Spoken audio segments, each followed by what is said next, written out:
In this video, I'm going to show you how to teach your dog, Slam Sit, to walk calmly on a loose leash, even around tough distractions like other dogs. I'm Ken Steep, and welcome back to McCann Dogs.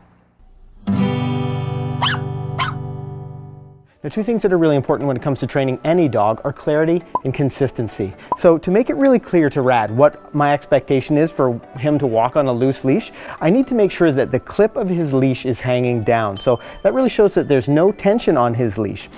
This is the only time that I'll reward him. I'll never reward him when that clip is up or when that leash is tight, because I don't want to create any confusion for him, so that it's really apparent that when he's on a loose leash is when he's being rewarded. So that little hack is a good one for you to keep in mind. Pay attention to the clip of the leash and only reward your dog when that clip is hanging down. Now, another trick that you can use is using a barrier to keep your dog in at your side. For those dogs that love to swing out, or maybe they lurch out to the end of their leash away from you, pick a barrier. It could be a hallway in your house, or maybe it's an exterior wall, or maybe you set up a bunch of chairs in a row so that your dog has to stay in a little bit closer to you. But for those of you with the smaller dogs, this is really going to create a clear line, a clear path for them to maintain that position. For those of you guys with the bigger dogs, this is going to be a lot easier because it's easier for you to maintain their position.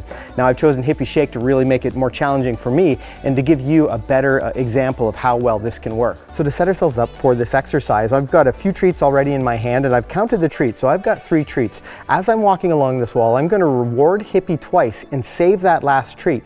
With that last treat, I'm actually going to lure Hippy into a sitting position. So at no time am I rewarding her for being out of position, and I'm also not allowing her to make a choice to charge ahead of me when I run out of treats. I'm making it really clear that when I ask her to let's go, which is going to be our healing term, that it means stay in at my side until I release you. Ready to give this a try? Let's go. Good girl. See, I'm really careful about where I'm rewarding her, making sure she's on all fours. And with my last treat, I'll place her into a sit. I'll wait till she puts her other paw down. Good girl. Yes, good girl. Now you see, I kind of weighted her out a little bit. I wanted to make sure that she understood that she was only going to be rewarded with all 4 feet on the floor. Now, once you've had some success with your dog walking against that barrier, you can up the challenge for them a little bit. I have laid out some jump bars, but at home you could use a couple of leashes, or maybe it's a chalk line on the driveway or a piece of rope or whatever. The reality here is that this definitive line is going to help you see that position as much as it is for your dog. So once you've had some success with the barrier walking, you can give this a try with a little line on the floor. So we're going to practice this the exact same way as the last time. I have 3 treats in my hand. Now, if you're using 4 or 5 treats, if your dog's being more successful, whatever the number is, it doesn't really matter. But just keep in mind, when you're walking with your dog, when you're working on this maintaining position at your side, save the last treat for that beautiful sit in at your side. Let's give this a try. Okay, Hip, let's go. I'll reward her in at my side, 2 treats. I've got my last treat ready. I'm going to lure her into a sit.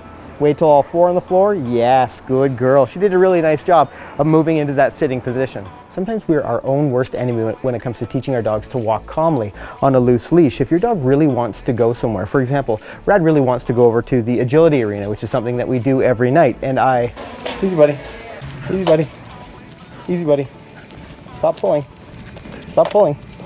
easy.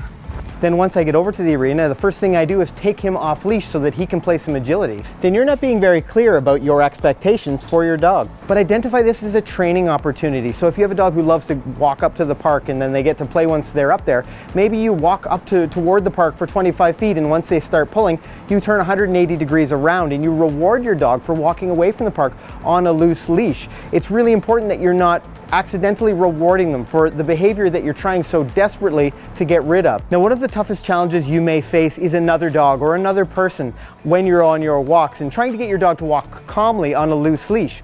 Now, the key here is to be proactive rather than reactive. Rather than waiting to see what your dog does when you encounter those people or that other dog, you need to be proactive and give them something to pay attention to you for.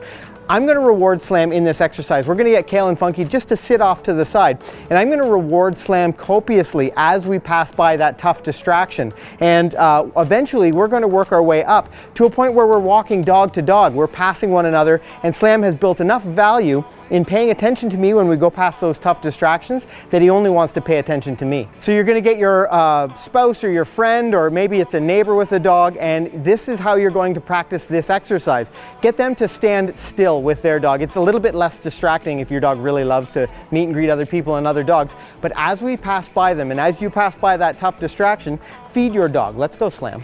And really keep them focused on you. Good, let's go, good boy. We're making it a lot less interesting to check out those other dogs and those other distractions as we walk by being proactive, by giving Slam something so that he pays attention to us rather than that distraction.